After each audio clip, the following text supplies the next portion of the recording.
Estoy con Alejandro Almaraz. Alejandro, ¿cómo está? Muy buen día, bienvenido a la Red del Bol. Muy buenos días, un gusto estar acá. Bueno, hemos invitado a Alejandro para hablar sobre la propiedad comunitaria de la tierra como singularidad histórica del nuevo ciclo agrario. Alejandro, tus primeras consideraciones. Bueno, me ha tocado reflexionar sobre este tema en el marco de una iniciativa de análisis, discusión de la realidad agraria de nuestro país que viene impulsando IPDRS. Y pues he considerado, como acaba de mencionárselo, en el ciclo agrario que tiene ya unas décadas desarrollándose, el que se inicia con la ley INRA Mm. y tiene un momento de profundización con la ley de 3545 de reproducción comunitaria de la reforma agraria.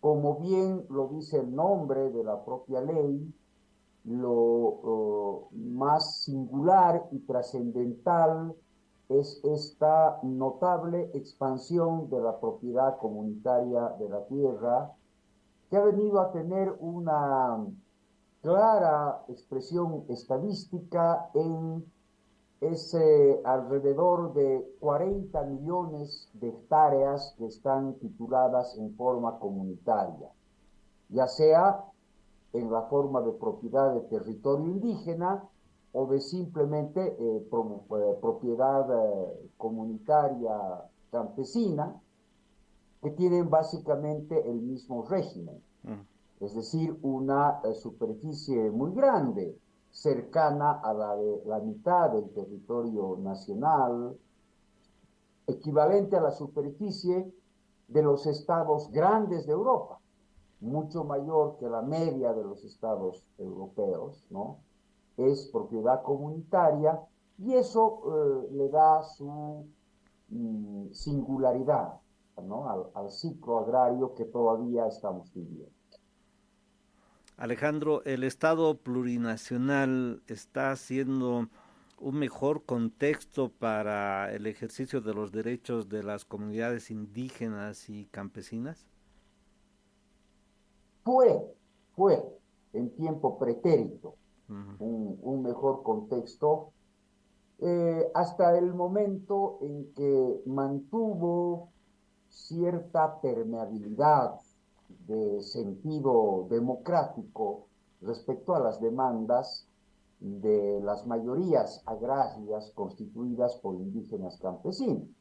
Esto comenzó a ocurrir en el gobierno de Gonzalo Sánchez de Lozada, antes de estar declarado constitucionalmente el carácter plurinacional del Estado boliviano, cuando tuvo, creo que la palabra precisa es esa, tuvo que escuchar y acceder en alguna medida importante a las demandas indígenas y campesinas, y luego lo hizo de una manera más marcada ya en el primer gobierno de Evo Morales, y como resultado de eso se produjeron importantes reformas legales cuya aplicación comenzó a producir esta realidad masiva de titulación colectiva comunitaria, ¿no? Con esto eh, estamos dando cuenta de algo muy importante que no suele, en lo que no suele repararse, ¿no?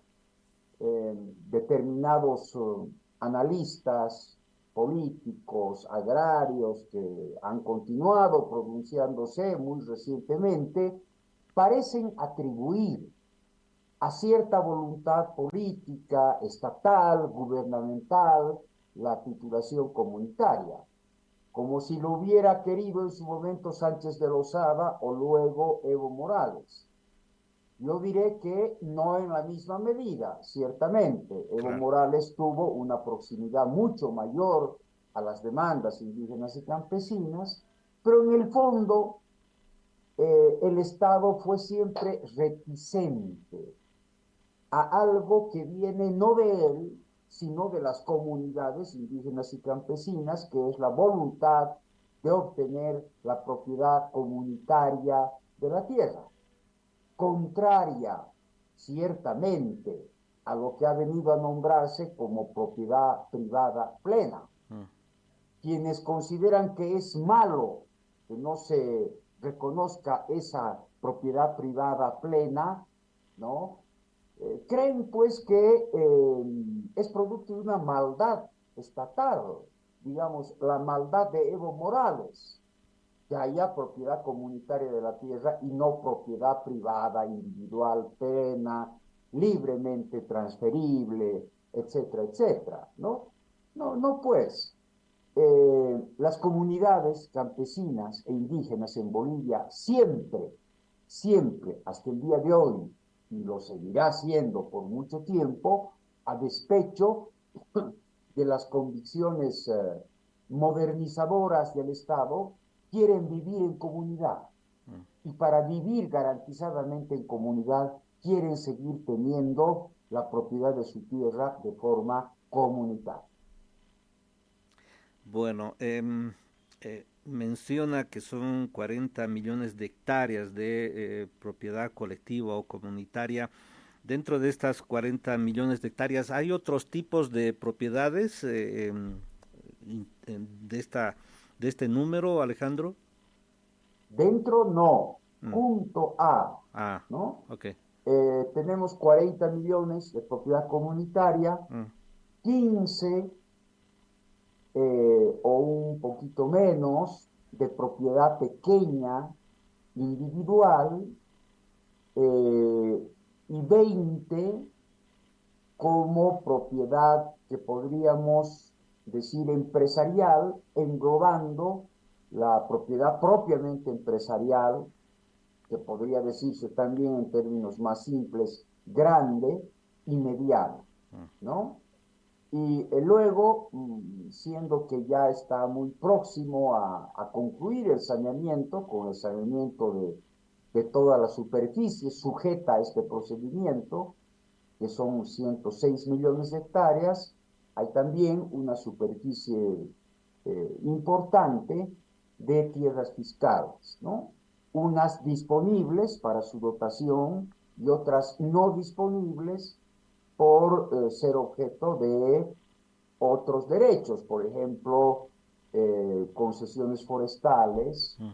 o áreas protegidas.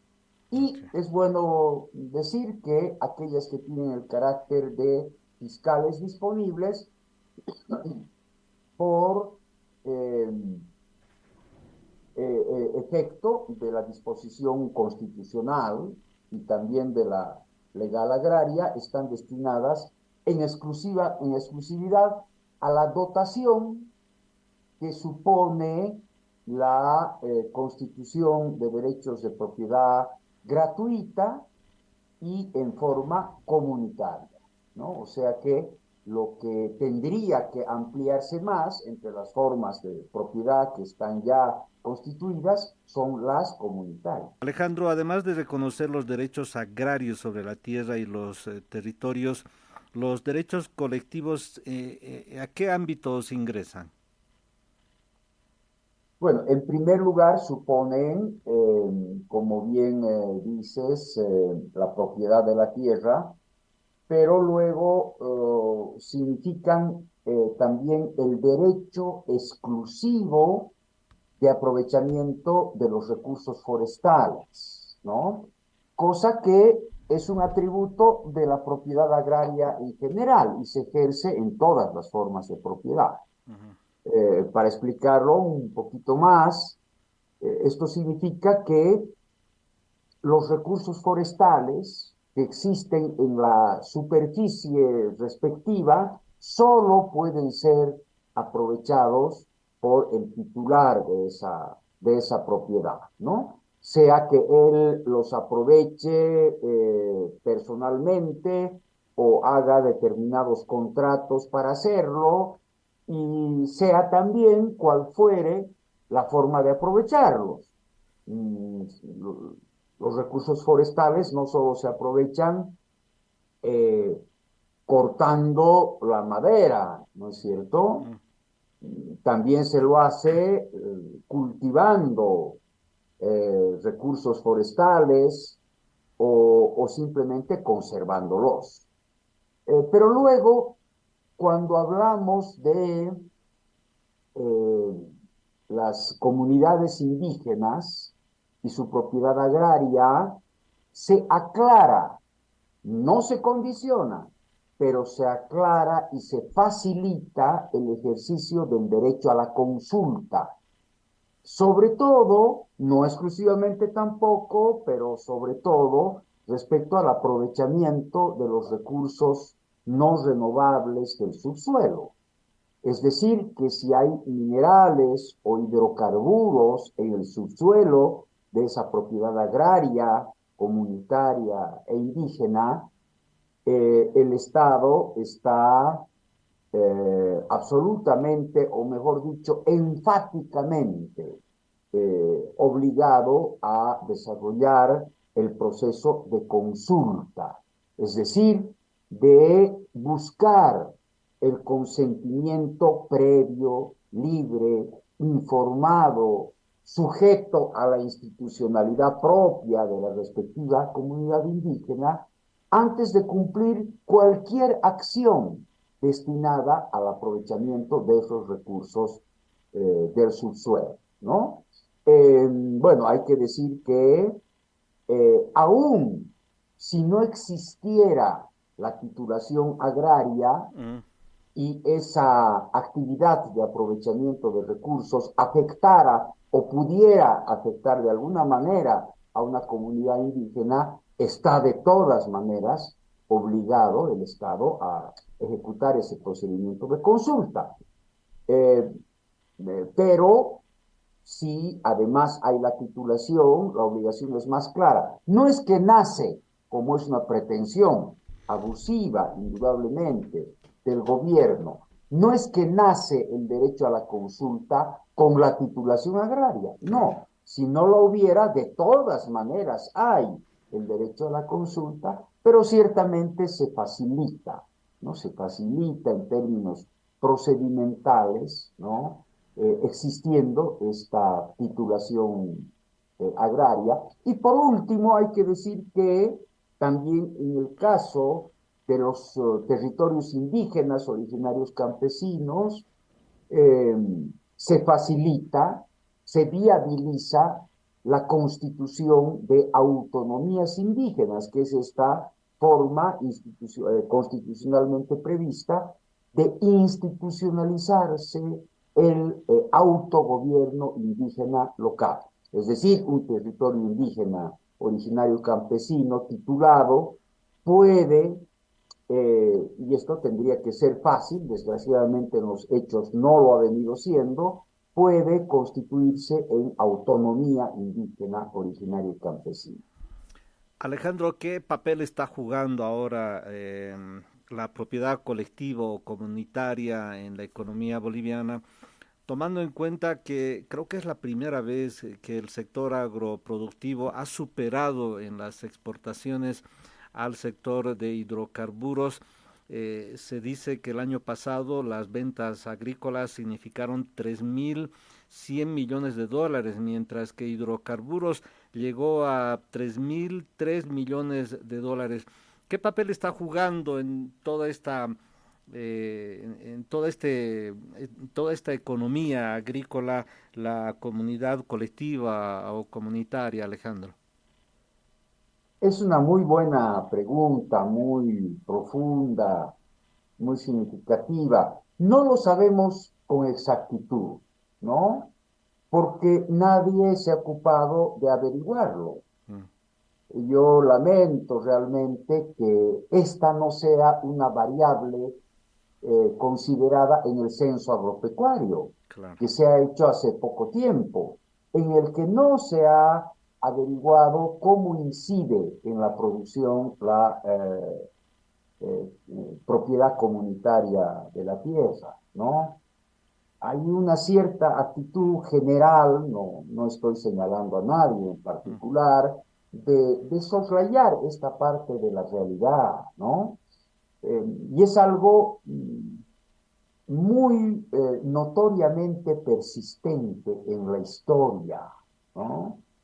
Determinadas investigaciones históricas muestran cómo en el famoso Congreso Indigenal durante el gobierno de Villarroel, que fue un antecedente importantísimo para la reforma agraria, se ignoró de una manera deliberada, terca, hasta grosera, que lo que quería el campesinado era algo muy simple, y es que le devolvieran la tierra despojada a las comunidades y a los ayllus mediante la desvinculación. Eso Ujú. querían, que les devuelvan simplemente la Claro. tierra a las comunidades que fueron despojadas, ¿no? No impusieron esa visión atropelladoramente modernizadora y le dieron un énfasis evidentemente individualizador a la reforma agraria. Después se ha ignorado sistemáticamente cómo, pese a la voluntad del Estado, ha persistido el dominio comunitario de la tierra, incluso por sobre la titulación individual, y ahora se sigue soslayando el asunto. Un pequeño ejemplo es el que acabo de mencionar. Mm. Pero podemos presumir que la participación de la propiedad comunitaria en las exportaciones de la producción agropecuaria no es grande, Claro. ¿no? No es grande porque está también reproduciéndose algo del ciclo de la reforma agraria del 53, entre varias cosas de ese ciclo que se repiten, que es el poquísimo apoyo estatal a la producción comunitaria, ¿no? Yo imagino que esto puede tener una contundente verificación estadística. ¿Cuánto del presupuesto general del Estado se destina al apoyo a la producción agropecuaria en general? No tengo el dato exacto, pero tengo la certeza de que es muy poco. Mm. Y dentro de ese poco, ¿cuánto va a la producción comunitaria? Mucho más poco aún. Desde ya, el fondo indígena, el FONDIOC, que tendría que servir principalmente para eso, Claro. hace tiempo, desde que lo saquearon, ¿no? El fondo indígena, que no va a eso, ¿no? Se ha vuelto un fondo de apoyo a los municipios rurales en general, cosa que tiene poco que ver con la Mm. producción agropecuaria y menos comunitaria. Pero por último, lo que quisiera comentar es que en el caso de las propiedades comunitarias, la importancia económica no está condicionada a la producción mercantil y de exportación.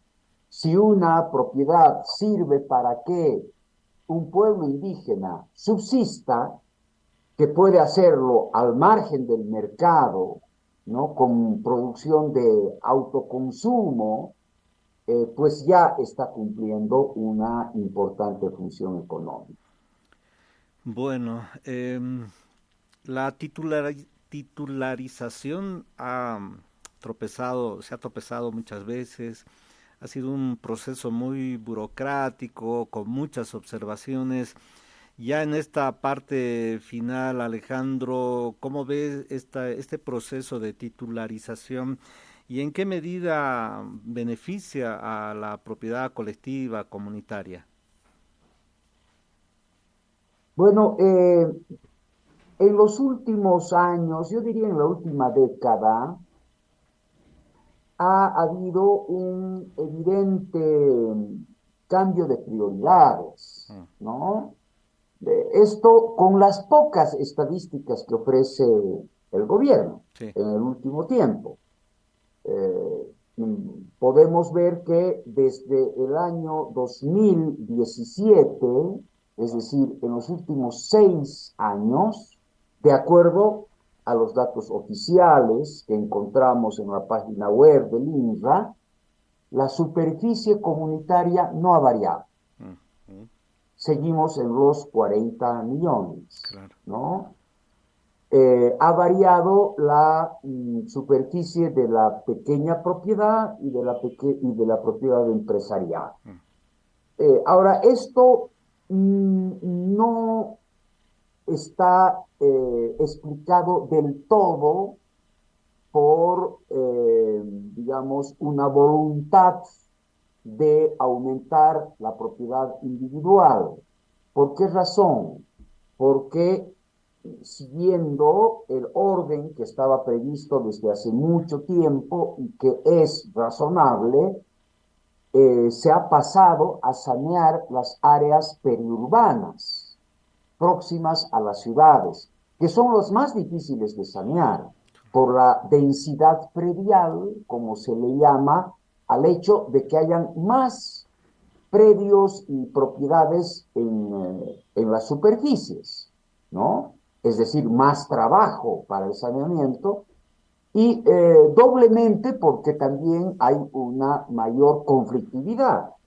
Entonces, sí, en el común de las áreas rurales se tarda, qué sé yo, un día, pongamos, en sanear una determinada superficie, digamos 100 hectáreas. En el caso de las áreas periurbanas se tardará una semana, ¿no? En vez de un día, por esta mayor densidad y esta mayor conflictividad. Y esto también explica que de allí deriven propiedades individuales, porque estas propiedades están ya pensadas en la mercantilización, Claro. ¿no? Venderlas para las urbanizaciones, etcétera, y si se las va a vender, no tiene ningún sentido que sean tituladas en forma comunitaria, o por lo menos esta forma dificultaría el propósito, ¿no es cierto? Porque la propiedad comunitaria es inalienable, ¿no? Entonces, ese es el cambio que podemos decir en el último tiempo, pero de todas maneras hay que insistir que, por lo menos hipotéticamente, es razonable advertir un interés de que haya mayor propiedad empresarial y menor propiedad comunitaria. Bueno, Alejandro, con todos estos conceptos, estudios, datos, ¿cuál es el futuro de la propiedad colectiva, la propiedad comunitaria? ¿Cómo vislumbra Alejandro a futuro? Bueno, lo primero que me parece razonable de suponer, por lo menos como una hipótesis sólida a la luz de la historia, es que curiosamente, invitándonos a todos, y especialmente yo diría a los cientistas sociales, ¿no? A la reflexión, a contramano de el proceso global de expansión capitalista con sus lógicas individualizantes, ¿no? Mercantiles, de favorecer la incorporación de nuevas mercancías, en este caso la tierra. A contramano de eso, en Bolivia, las comunidades seguirán reteniendo su patrimonio colectivo sobre ese bien fundamental para sus vidas, que es la tierra. Lo digo porque, a ver, no hablaremos ya del proceso de exvinculación de la tierra con su propósito de modernización mediado por la violencia. Hablemos de la reforma agraria. Los avanzados pensadores de ese tiempo, revolucionarios, que querían otra Bolivia, daban por muerta o por lo menos agonizante, fatalmente agonizante a la comunidad ancestral, la comunidad del Ayllu o la comunidad tradicional de las tierras bajas. Decían, sí, es una cosa bonita, el ánimo colectivo, esta solidaridad, en fin, pero ya se está muriendo, ya se está muriendo, ya es una cosa del pasado, ¿no? Estamos hablando de los años 40, de los años 50, del siglo pasado. Luego yo comento que cuando comencé a trabajar como abogado asesorando a las organizaciones campesinas, la propia dirigencia, en la propia dirigencia campesina, eh, no con mala fe, ¿no? Con sinceridad se me decía, está bien que sigamos reivindicando la propiedad comunitaria de la tierra, pero hay que saber que contra nuestros deseos, la fuerza de este proceso global de expansión del capitalismo con su individualismo inexorable, va a hacer que la propiedad se individualice, ¿no? Ha ocurrido todo lo contrario, porque además hay una cosa muy importante. En casi todos los casos en los que se han titulado territorios indígenas o propiedades campesinas, comunidades comunitarias campesinas, se ha integrado títulos individuales a títulos comunitarios, restando valor legal de esos títulos individuales frente a terceros, ¿no? Entonces, esto nos muestra que va a seguir defendiéndose, asumiéndose, ejerciéndose la propiedad comunitaria por mucho tiempo más. Ahora bien, ¿qué significa esto para la vida material de las comunidades?